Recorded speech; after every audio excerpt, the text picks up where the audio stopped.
시청자 여러분 안녕하십니까? BTV 뉴스입니다. 먼저 이 시각 주요 뉴스입니다.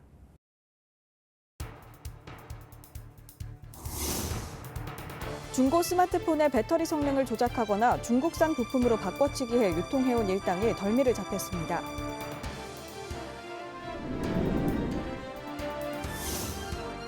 대저대교 건설 사업의 환경 영향 평가가 최근 통과됐습니다.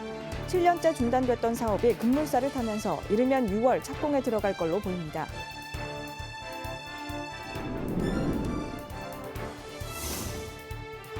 전통시장에서 상품을 구입하면 온누리 상품권으로 환급받을 수 있는 행사에서 국내 골목에 소규모로 형성된 점포들은 제외됐습니다.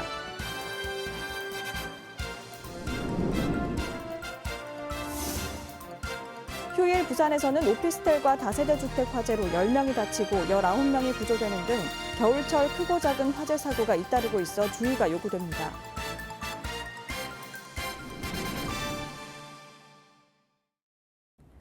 중고로 스마트폰을 구매할 때 표시된 배터리 성능에 비해 가격이 턱없이 저렴하다면 불량 제품을 의심해 보셔야겠습니다.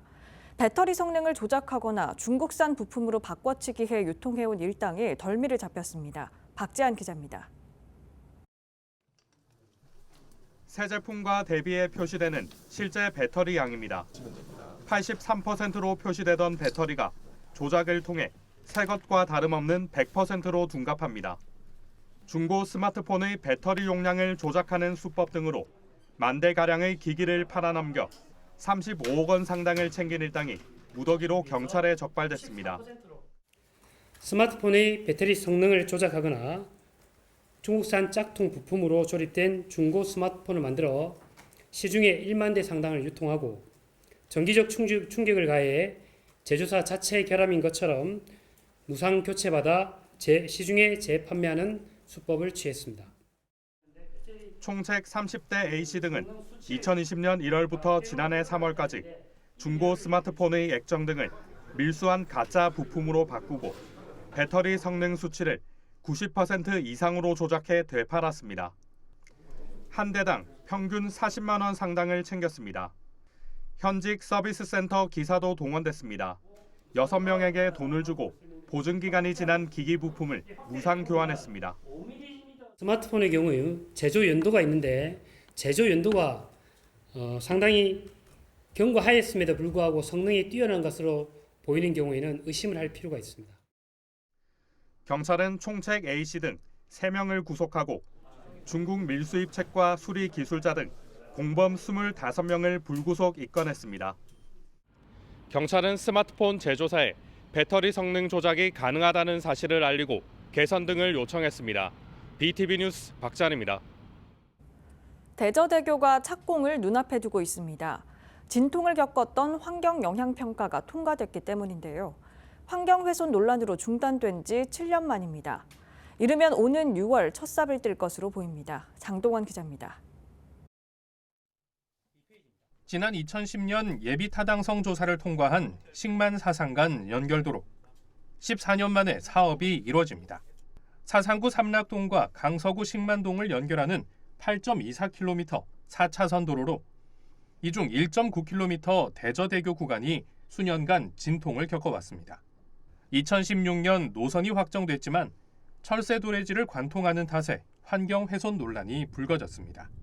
2019년 부산시가 제출한 환경영향평가서가 거짓 부실 논란으로 반려됐고 2022년에는 주민 반발 등으로 제출했던 평가서를 부산시가 회수했습니다.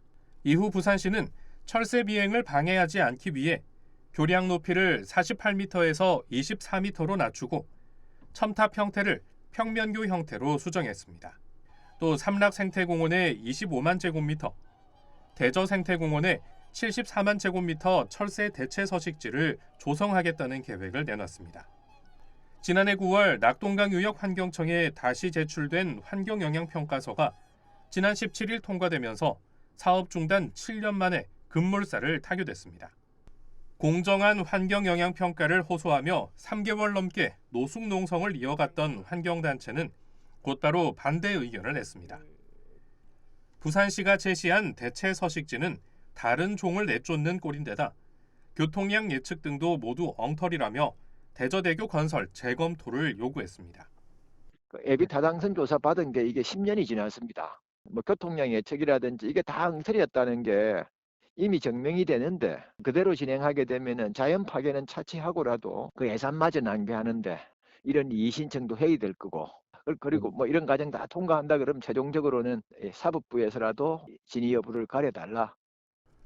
환경영향평가는 통과했지만 앞으로 문화재청과의 문화재 현상 변경 협의 등의 절차가 남아 있습니다. 부산시는 모든 절차를 마무리해 이르면 오는 6월 착공에 들어가고 올해 안에 보상 절차도 시작한다는 계획입니다. BTV 뉴스 장동건입니다. 설 명절을 앞두고 전통시장에서 상품을 구입하면 온누리 상품권으로 환급받을 수 있는 행사들이 이어지고 있는데요. 동네 골목에 소규모로 형성된 점포 상인들은 이런 혜택에서 제외된다고 합니다. 어떤 이유 때문일까요? 김윤정 기자의 보도입니다. 부산 남구의 한 골목시장입니다. 50여 개 점포가 밀집된 골목시장이라 누가 봐도 골목형 전통시장이라 생각합니다. 목골시장도 오래됐는데 여기도 오래돼서 전통시장인 줄 알고 있는데 점포를 찾은 손님들은 당연히 전통시장에서만 사용할 수 있는 온누리 상품권으로 고기 등을 구입합니다. 하지만 점포 상인들은 받은 상품권을 은행에서 현금으로 교환할 수 없다 보니 그동안 소갈이가 많았습니다. 골목형 상점가로 지정받지 못했기 때문입니다. 상품권 아무래도 많이 상인들이 우리가 좀 고통을 받았고 또 그런 손님들을 뺏기면은 또 아깝잖아요. 사실은 그런 점이 좀 많이 불편했어요. 남구가 설을 앞두고 대연 중앙 골목시장을 골목형 상점가로 지정했습니다. 대연 목골시장에 이어 남구에선 두 번째입니다. 수년간 저희가 상품권 때문에 엄청 고생을 많이 했습니다. 바꿀 곳도 없고 그렇다고 저희 업종 특성상 사용할 수가 없었는데 이번에 전통시장으로 등록이 되면서 온누리 상품권도 바꿀 수 있게 돼서 이번 설부터는 특별한 걱정 없이 장사 잘할 수 있을 것 같습니다. 골목형 상점가 제도는 2020년 개정된 특별법에 의해 시장 밖 상권에 전통시장에 준하는 혜택을 주기 위해 마련했습니다. 2,000제곱미터 내에 점포 30곳 이상이 붙어 있으면 상점가라는 명칭을 붙일 수 있다는 것입니다. 하지만 올해로 시행 4년차를 맞았지만 부산 지역 16개 구군에서 골목형 상점가는 연제 3곳, 남구 2곳, 동래 동구 각 1곳 등 7곳에 불과합니다. 부산 지역은 소상공인 비중이 39%로 전국 평균을 웃돕니다. 점포 30개 이상이 2,000제곱미터 내에 붙어 있어야 한다는 면적 기준 자체가 까다롭기도 한데다 지정 권한이 있는 지자체도 상인들이 혜택에서 소외되지 않도록 도움이 필요한 현장을 적극적으로 발굴하는 노력을 기울여야 할 것입니다. BTV 뉴스 김윤정입니다. 겨울철 화재 사고가 잇따르고 있는데요. 부산에서는 오피스텔과 다세대 주택에서 화재가 발생해 10명이 다치고 19명이 구조되는 등 크고 작은 화재 사고가 잇따랐습니다. 박철우 기자입니다. 건물 밖으로 새어나오는 연기, 소방대원들이 진화에 나섭니다. 불이 난 것은 21일 오후 2시 10분쯤 동래구 온천동의 한 오피스텔에서 불이 났습니다. 4층 주방에서 시작된 것으로 추정되는 불로 주민 85살 A씨 등 3명이 중상을 입고 병원으로 옮겨졌습니다. 또 다른 주민 5명도 연기를 마셔 병원으로 옮겨져 치료를 받고 있습니다. 불은 2천만 원 상당의 재산 피해를 내고 30분 만에 꺼졌지만 상대적으로 고령자가 많아 인명피해가 컸습니다. 이보다 앞서 21일 오전 11시 20분쯤 기장군의 한 다세대 주택에서 불이 났습니다. 이 불로 66살 A씨가 얼굴과 손 부위에 2도 화상을 입는 등 2명이 다치고 7명이 구조됐습니다. 경찰과 소방은 방에 켜둔 초에서 불길이 시작된 것으로 보고 정확한 화재 원인을 조사하고 있습니다. 최근 3년간 부산에서 발생한 공동주택 화재는 2021년 446건, 2022년 470건, 2023년 535건으로 갈수록 늘어나고 있습니다. 소방은 겨울철 화재 사고가 자주 발생하고 있다며 주의를 당부했습니다. 특히 공동주택에서 불이 났을 때 빠르게 퍼지는 유독가스에 주의할 것을 당부하며 대피 시 수건 등으로 입과 코를 가릴 것을 강조했습니다. BTV 뉴스 박철우입니다.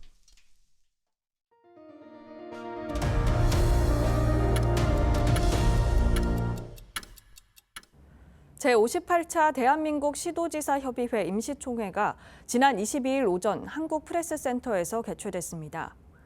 이번 총회는 올해 시도지사 협의회장이 된 박형준 시장의 주재로 17개 시도지사 단체장이 참여했습니다. 이날 총회에선 자치조직권 확충 방안과 중앙투자심사제 개선안, 그리고 지역 공공의료체계 강화안 등을 논의하고 차기 중앙지방협력회의에 상정해 추진키로 했습니다. 부산시 공무원과 사회서비스원, 그리고 교통문화연수원 직원 등 2,200여 명이 급여의 자투리를 모아 어려운 이웃에게 전달했습니다. 박형준 부산시장과 김명수 시공무원 노조위원장, 그리고 박정규 부산아동복지협회장은 지난 19일 시청에서 후원금 전달식을 갖고 공무원들이 모은 자투리 급여 3,800만 원을 아동복지협회에 전달했습니다. 이날 전달된 후원금은 다음 달 아동복지시설을 퇴소하는 청소년 76명에게 각 50만 원씩 지원됩니다. 부산 지역 1인 가구 비율이 35%를 차지할 만큼 빠르게 증가하고 있습니다. 이와 함께 고독사 역시 매년 증가하는 것으로 나타났습니다.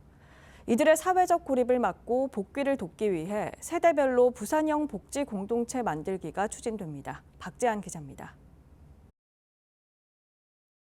고령의 어르신들에게 주거 안정과 맞춤형 돌봄 서비스를 제공하는 케어 안심주택입니다. 입주자들의 고립을 막고 안정적인 지역사회 복귀를 돕기 위한 어울림 부엌 등 소통 공간도 갖추었습니다. 부산의 1인 가구 비중은 35%, 2인 가구까지 합치면 60%에 육박합니다. 부산시는 인구구조 변화에 따른 사회적 고립 문제 대응에 나섭니다. 지난해 공영 장례 지원에 이어 두 번째로 따뜻한 복지 공동체를 만드는 안녕한 부산을 추진합니다. 부산에서 누구도 고립되지 않고 누구도 이 상대적 박탈감을 넘어서서 소외감을 느끼지 않도록 하는 일이 가장 중요하다고 생각합니다. 시는 고립 실태 조사를 벌여 대상자를 발굴하고 세대별 지원을 통해 스스로 고립에서 벗어날 수 있는 환경을 만들기로 했습니다. 공동체 활성화를 위한 공간 구축과 고립 은둔 청년 원스톱 지원 창구를 개설합니다. 노인들하고 청년들, 중년들에 대한 접근 방법은 좀 해야 된다고 생각합니다. 마을 단위에서 이렇게 할 수 있는 것은 사실은 청년들보다는 노인 세대나 중장년 가운데 고립된 사람들을 하기는 좋지만 청년들은 그것하고 좀 다른 차원의 문제니까. 시는 지난해 250가구를 대상으로 한 빅데이터 기반 1인 가구 돌봄 서비스를 확대합니다. 화재나 활동 감지 센서를 통해 대상자에게 위급 상황이 벌어지면 관제센터가 대응에 나섭니다. BTV 뉴스 박재한입니다. 사상구가 올해 예산을 확정했는데요. 5,533억 원입니다. 지난해 5,080억 원보다 9% 가까이 늘어난 금액인데요. 특히 올해부터 모든 출생아에 출산 축하금을 지급하는 등 시책 변화도 있습니다. 사상구의 24년 예산 운영 계획을 자세히 살펴봤습니다. 박철우 기자입니다.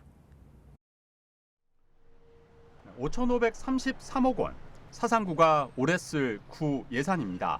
지난해 5,080억 원보다 8.9% 늘어났습니다. 이 사회복지 분야가 3,745억 원으로 가장 많은 예산을 차지하고 있습니다. 지난해보다 11% 늘어난 수치입니다. 이 노인 청소년이 1,514억 원, 보육가족 및 여성 예산이 683억 원 편성했습니다. 특히 올해 눈길을 끄는 부분은 모든 출생아의 출산 축하금을 지원합니다. 기존 셋째 자녀 이후 출산 가정에 100만 원을 일시금 지급해서 2024년부터 출생아 출생 순위에 따라 출산 축하금을 지원합니다. 금년부터는 첫째 아이 이후부터 둘째, 셋째 차등으로 해서 첫째는 20만 원, 둘째는 50만 원, 셋째 이후는 100만 원으로 해서 예산을 정액 편성을 해서 운영을 하고 있다는 말씀을 드리겠습니다. 사회복지 예산에 이어 다음으로 많은 국토 및 지역개발 분야에 191억 원이 편성됐습니다. 모라동 도시재생 뉴딜 사업, 괴내마을에서 사상공원 간 보행환경 개선 사업, 하천 자동 차단 시설 설치 사업입니다. 교통 및 물류 분야에도 삼락지구 자연재해 위험 개선지구 정비 사업과 구덕터널 상부에서 서구 경계 간 연결도로 개설 마무리를 위한 사업비 143억 원이 반영됐습니다. 이 밖에도 문화, 관광 분야 107억 원, 교육 분야 63억 원이 편성됐습니다. 한편 출산 축하금 지급에 이어 안전 분야에서는 국민안전보험 보장 항목에 자연재해와 사회재난 사망위로금, 65살 이상 상해 진단 위로금 등이 추가됐습니다. PTV 뉴스 박철우입니다. 공동주택에서 불이 났을 때 무작정 빨리 복도로 나와 대피하는 경우가 많은데요. 성급하게 현관문 밖으로 나서기보다는 연기가 집 안으로 들어오지 않는다면 신고 후 해당 장소에서 구조를 기다리는 게 더 안전할 수 있다는 실험 결과가 나왔습니다. 김윤정 기자의 보도입니다. 남구 문현동 한 재개발 구역 내 4층 공동주택. 1층 내부에서 불길이 솟구쳤고 4분 만에 주택 내부가 새빨간 불길로 가득합니다. 열려있던 현관문과 창문으로 검은 유독성 연기가 나오더니 순식간에 골목을 뒤덮습니다.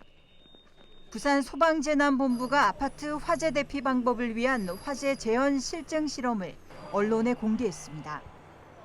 철거를 앞둔 4층 공동주택을 섭외해 화재 양상과 연기 흐름을 보여주는 것으로 전국적으로도 이례적입니다.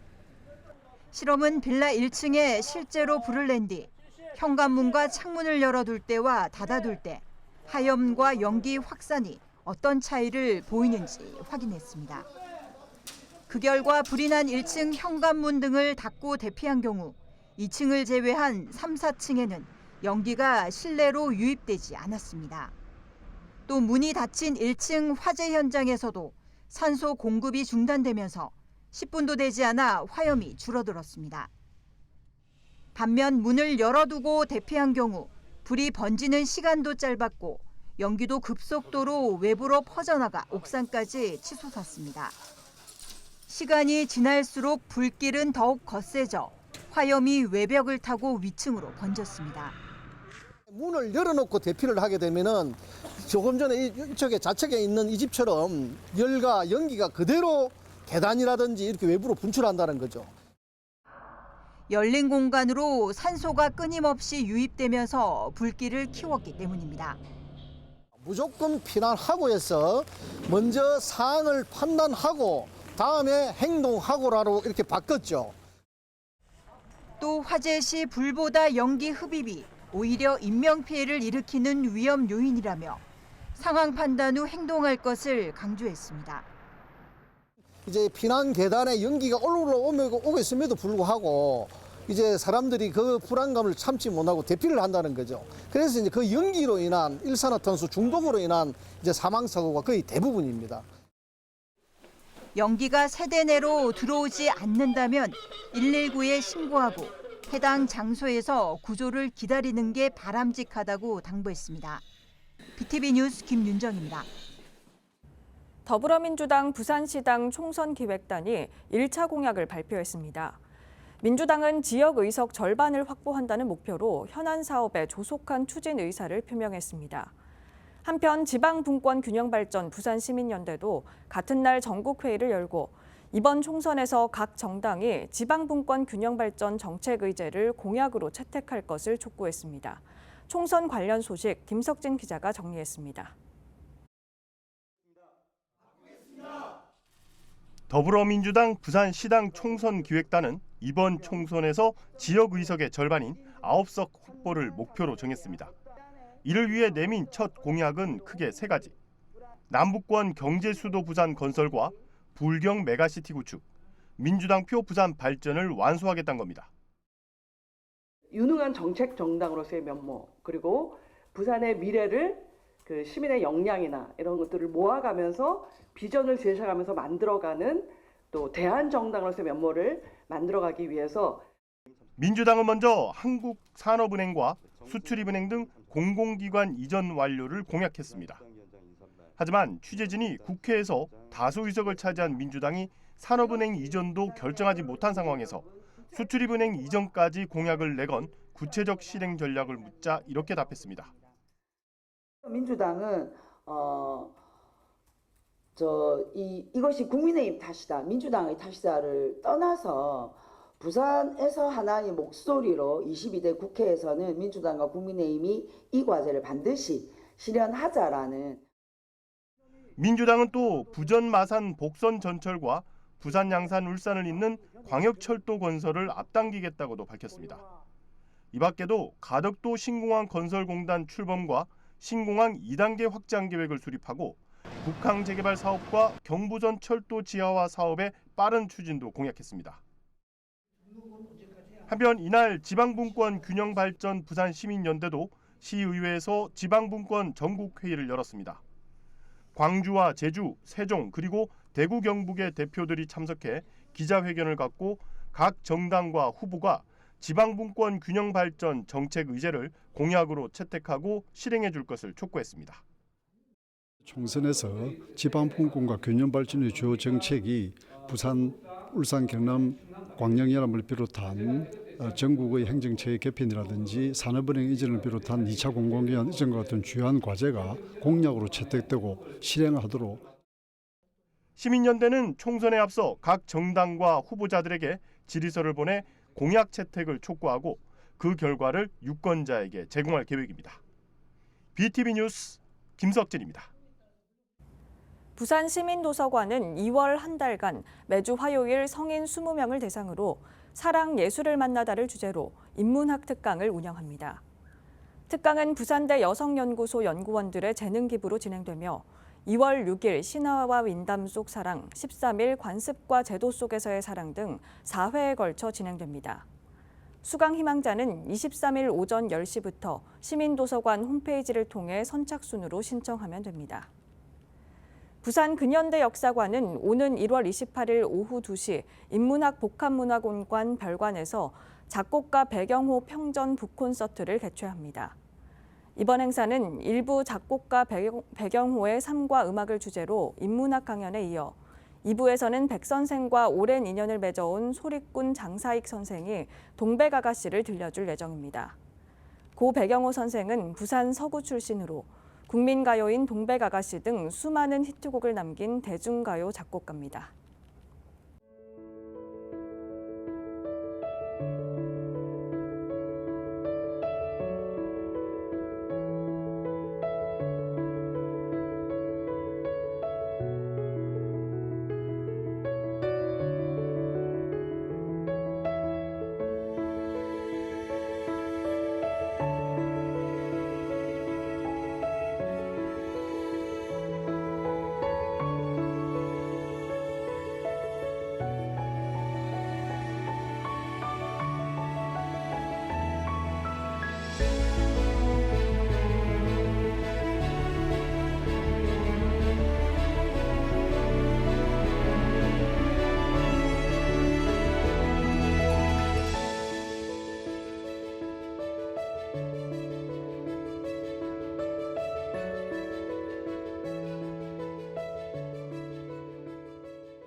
이상으로 BTV 뉴스를 마칩니다. 시청해주신 여러분 고맙습니다.